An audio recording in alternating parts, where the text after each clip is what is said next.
বাহিরে তখন ঝুম বৃষ্টি পড়তেছে। এর মধ্যে তোমাদের ভাইয়া বলল যে বিরিয়ানি খাবে। আমি আবার তার সব কথা শুনি, তার লক্ষ্মী বউ। এমন বউ কয়টা হয় বলেন? রাত্রে 11:30 বাজে বলছে বিরিয়ানি খাবে। সাথে সাথে ফ্রিজ থেকে মাংস নামিয়ে আমি বিরিয়ানি রান্না করার জন্য প্রস্তুত হয়ে গেলাম। আমার কথা আমার জামাই খাইতে চাইছে, তার মন চাইছে, আর এইটা আমাকে করে দিতে হবে। আমার মতো এরকম লক্ষ্মী বউ কে কে আছেন অবশ্যই কমেন্ট করে জানাবেন। তো আমি এখানে বিরিয়ানি রান্না করার জন্য পেঁয়াজ, মরিচ, বেরেস্তা করে তারপর মশলা দিয়ে দিলাম। আর যখন আমি রান্না করতেছিলাম বিরিয়ানি, বাহিরে তখন ঝুম বৃষ্টি।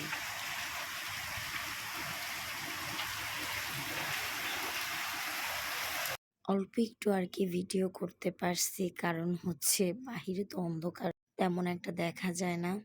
যাই হোক, এদিকে মাংসটা আমি কষায় নিয়ে তারপর আমি চাল দিয়ে দিলাম। আমি আবার বিরিয়ানির মাংসতে পানি ইউজ করি না, যার কারণে বিরিয়ানিটা কিন্তু খুবই টেস্টি হয়।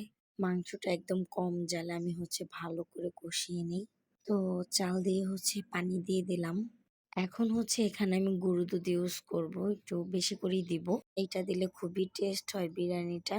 আর ওইদিকে আমাকে রান্না করতে বইলা সে ঘুমায়ে গেছে। তো ভাবলাম রান্নাটা হোক, তারপর তাকে ডাক দিব। এর আগে ডাক দিব না। আমার রান্না করতে করতে প্রায় 12:30 বেজে গেল। আর খেতে খেতে আমাদের 1টা বেজে গেল।